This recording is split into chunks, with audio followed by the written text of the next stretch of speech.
Esta es la tercera y última parte de este top publicado por Forbes hace algunos años, pero que desgraciadamente en México no se hizo tan conocido. Esto es, Top Políticos Mexicanos Más Corruptos de los Últimos Tiempos, tercera parte.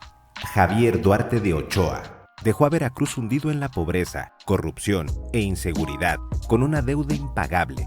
El político, salido de las filas del PRI, se ganó el repudio y desprecio de todo el país. El daño causado por este delincuente coloca al Estado veracruzano como el más miserable para las próximas 3 generaciones, solapado y protegido por el sistema. Así fue Javier Duarte de Ochoa, exgobernador de Veracruz. Desde Felipe Calderón hasta Enrique Peña Nieto y la Procuraduría General de la República, ministerios públicos locales y federales, la Secretaría de Hacienda y Crédito Público, legisladores estatales y federales, todos fueron cómplices de este cínico y corrupto político que robó miles de millones de pesos al pueblo veracruzano durante 6 años, desviando para su uso personal cerca de 90,000 millones de pesos, cantidad que representa robarle 55,000 pesos a más de 1.6 millones de familias veracruzanas. Fidel Herrera Beltrán le heredó el gobierno para que le cubriera las espaldas por los robos que realizó y obras inconclusas. Duarte dejó Veracruz hundido en la pobreza, corrupción y saqueo, ganándose el repudio y el desprecio de todo el país, con una deuda impagable, al punto de ser el estado más pobre para las próximas 2 o 3 generaciones. Este sinvergüenza decía que la luna de miel con un gobernador se debe disfrutar. Mi luna de miel duró muy poquito, pero durante los 6 años de su gobierno se dedicó a robar al pueblo, a contratistas, proveedores, al propio Servicio de Administración Tributaria, a adultos mayores, pensionados, becados, a la Universidad Veracruzana, policías, a niños con cáncer y a todo el que pudo. No hubo un solo rubro de fondos federales y estatales en que no saqueara impunemente, porque los nombramientos de magistrados y consejeros de la judicatura, de directores de órganos superiores de fiscalización de Veracruz y de la mayoría de los diputados fueron designados por él mismo. El contralor estatal, Guillermo Moreno Chazarini, declaró que entre el periodo 2011 a 2016, 150 funcionarios del gobierno de Duarte saquearon más de 15,000 millones de pesos. Esto significa que casi todos los funcionarios de primer nivel, entre ellos Tomás Ruiz González, Fernando Charleston, Antonio Gómez Pelegrín, Juan Manuel del Castillo, Ramón Ferrari Pardiño, Harry Grappa, Leticia Perlasca, también delinquieron. Todos pisotearon el eslogan del gobierno de Duarte, un estado próspero. Durante 2015, Duarte desvió el 97% de los recursos que la Federación le entregó para la seguridad pública. Estos recursos fueron a parar a cuentas personales, a prestanombres y empresas fantasmas, mientras la inseguridad se incrementó a niveles nunca antes vistos. El crecimiento económico de Veracruz con Duarte fue apenas del 0.01%, el más bajo de todo el país, dejando al 70% de los veracruzanos en situación de pobreza. En ese contexto de saqueo, la deuda pública veracruzana aumentó de 21,500 millones de pesos en 2010 a 45,776 millones en 2016. En ese contexto de saqueo, la deuda pública veracruzana aumentó de 21,500 millones de pesos en 2010 a 45,776 millones en 2016. El presupuesto anual de 100,000 millones de pesos fueron a parar a empresas fantasmas, familiares, a servidores públicos, a la PGR, jueces, magistrados, diputados y un largo etcétera. La Auditoría Superior de la Federación encontró que Edgar Espinoso Carrera, encargado de la administración del presupuesto de la CEB, desvió más de 6,000 millones de pesos.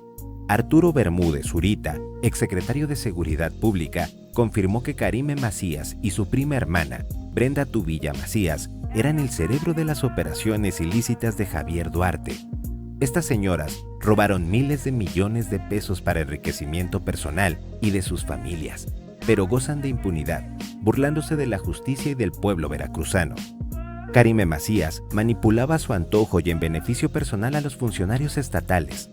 Antes de que cayera en desgracia, Peña Nieto describió a Duarte como el símbolo del nuevo PRI, la nueva generación de su partido. Por su parte, el exgobernador dijo al salir de una audiencia: paciencia, prudencia, verbal contingencia, presencia o ausencia según conveniencia. ¿Qué mensaje nos quiso entregar este cínico ampón? Rosario Robles Berlanga, exdiputada federal, exjefa de gobierno del Distrito Federal interina, exsecretaria de Desarrollo Social, extitular de la Secretaría de Desarrollo Agrario, Territorial y Urbano. Fue señalada de propiciar actos de corrupción donde el perredista y exasambleísta del Distrito Federal, René Bejarano, recibió $45,000 del empresario argentino Carlos Ahumada para financiar diversas campañas del PRD. Luego, Robles fue vinculada sentimentalmente con Ahumada y se vio obligada a salir del partido que ayudó a fundar en 1989. Rosario, no te preocupes, le dijo el entonces presidente Enrique Peña Nieto a Rosario Robles Berlanga, secretaria de Desarrollo Social, señalada en ese momento de usar los programas sociales en supuestos desvíos con fines electorales. Esta acusación de participar en una red de corrupción que desvió recursos públicos por 5,073 millones de pesos, unos 263 millones de dólares. En abril de 2013, el señalamiento se convirtió en uno de los mayores escándalos del gobierno peñanietista. Se le llamó la estafa maestra. Robles es el personaje de más alto nivel encarcelado por el caso, que involucra a varios de los principales colaboradores del expresidente Peña Nieto. El proceso forma parte de una investigación de la Fiscalía General de la República sobre presuntos desvíos en el presupuesto de las Secretarías de Desarrollo Social, Sedesol, y de Desarrollo Agrario, Territorial y Urbano, SEDATU, cuando Rosario Robles fue la responsable de ambas dependencias. Según la Fiscalía, la exfuncionaria supo que sus colaboradores asignaron de forma irregular decenas de contratos a universidades y empresas fantasmas. También es acusada de no haber hecho nada para impedir el desvío ni tampoco informar al presidente. En comparecencias ante el juez, Robles aseguró que notificó de las irregularidades a Peña Nieto, así como a José Antonio Meade, quien fue su sucesor en la Sedesol. La estafa maestra es el nombre de una investigación periodística realizada por el portal de noticias Animal Político y la organización Mexicanos contra la Corrupción y la Impunidad. La estafa maestra documentó irregularidades en la asignación de contratos para servicios diversos en al menos 11 dependencias públicas.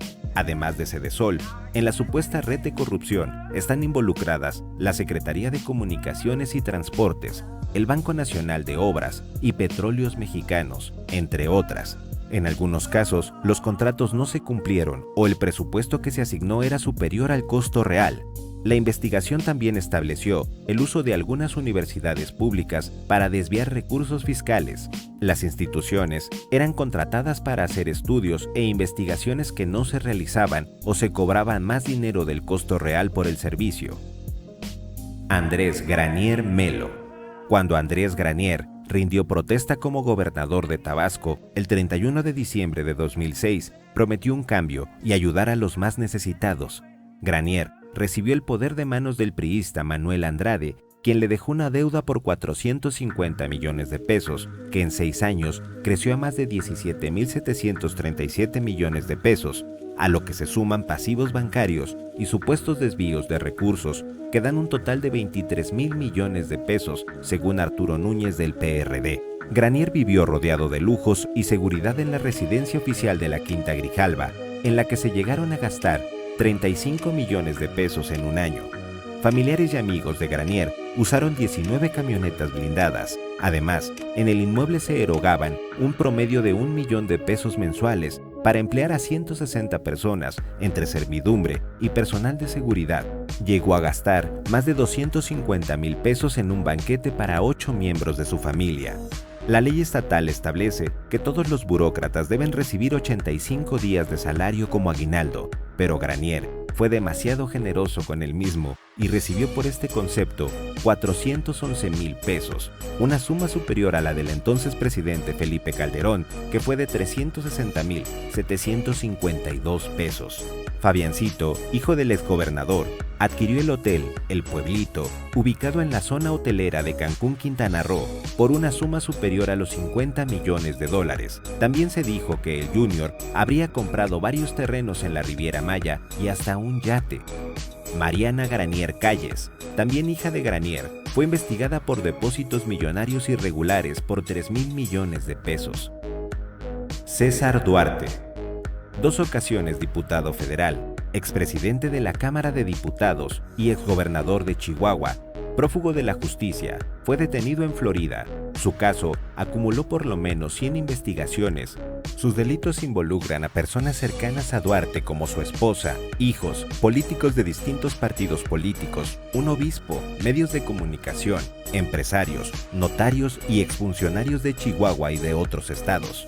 César Duarte dejó una deuda pública de 48,000 millones de pesos, afectación al erario local por 6,000 millones de pesos y tenía un caso abierto por desvíos de recursos del Estado con fines electorales para favorecer al PRI por 250 millones de pesos durante 2015 en la llamada Operación Zafiro. Sin embargo, tras su detención, la Fiscalía Federal integró una nueva carpeta, pues pareciera que la anterior no estaba bien argumentada legalmente. La anterior carpeta y los delitos cometidos se llevaron a cabo cuando Peña era presidente, Manlio Fabio era líder nacional del PRI, Emilio Lozoya era presidente de Petróleos Mexicanos, Luis Videgaray titular de la Secretaría de Hacienda y Crédito Público y la Coparmex lo nombraba el mejor gobernador de la historia. La Unidad de Inteligencia Financiera detectó que José Antonio Yepes Ortiz, El Marro y César Duarte unieron sus respectivas especialidades ilegales, el huachicol y la venta de ganado fino. Por un lado, el hermano de Yepes Ortiz llevó hasta tierras chihuahuenses el dinero que la familia obtenía por el robo de combustible, secuestros y mercancía robada, mientras que por el otro, familiares del exgobernador de Chihuahua les vendieron reses de campeonato. Según documentó la UIF, el hermano del Marro, Rodolfo Juan, transfería cantidades millonarias a Promotora Granadera Campestre, que de acuerdo a las investigaciones estatales, fue fundada con la ayuda del propio César Duarte y cuyo propietario principal es Guillermo Federico Duarte Medina, sobrino del exgobernador priista. Proceso publicó que César Duarte oculta más de 30 propiedades mediante familiares, operadores financieros y prestanombres, las cuales no habían sido detectadas por la Fiscalía de Chihuahua. De acuerdo con la revista, la gran mayoría están ubicadas en El Paso, Texas y algunas en Nuevo México, en zonas de clase media alta, cuyo valor aproximado suma $6 millones. Del total de las 22 propiedades, 21 fueron adquiridas durante el mandato de Duarte en Chihuahua. Algunos de los nombres que aparecen en los títulos de propiedad son Berta Gómez Funk, esposa de César Duarte, César Adrián Duarte, su hijo, Miriam Corral Vega, su nuera, Lourdes Duarte, su hermana, Olga Duarte, su sobrina, Alejandro Duarte, su hermano, Mario Duarte, su otro hermano, Adriana Armendáriz Chaparro, esposa de su hermano, Carmen Duarte, su otra hermana, Jorge Ganem, esposo de su hermana, y Raúl Fernández Moreno, el cual es un inmigrante indocumentado que no trabaja, pero tiene 9 propiedades con un valor aproximado entre 230 y 450 mil dólares. Se presume que es el prestanombres del exgobernador priista.